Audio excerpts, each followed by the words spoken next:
Global markets have been volatile, with significant corrections being witnessed in US markets.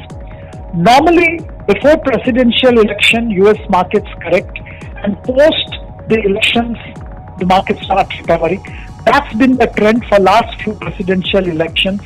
Pretty much the same trend is probably going to be witnessed this time as well. The difference being this time the US markets were at all-time high and some amount of nervousness was there even without presidential elections coming. The other differentiating factor this time is that there is enough and more liquidity in the system, which is generally trying to keep asset prices inflated.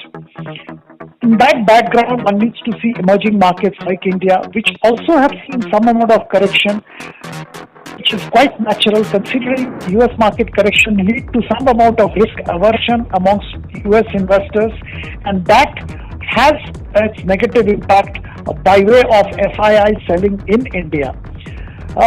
Having said that, the story as far as India continues to remain positive. We maintain our positive bias in the market on the back of the fact that there is enough and more liquidity in the market. Also, there are green shoots in the economy which are visible, particularly in the rural segments, and also the expectation building around a fiscal stimulus from the government in the near future. Under the circumstances, we believe markets will remain volatile. However, we don't believe that Indian markets will go below 10,500 levels, even if there are selling in US markets. Indian market will remain resilient on the back of rural recovery and expectation of fiscal stimulus.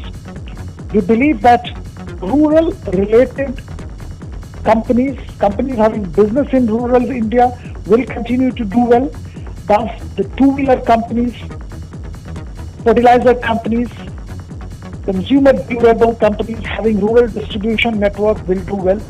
We also believe with Indian economy gradually opening up, staffing companies like Quess Corporation, TeamLease will start doing well.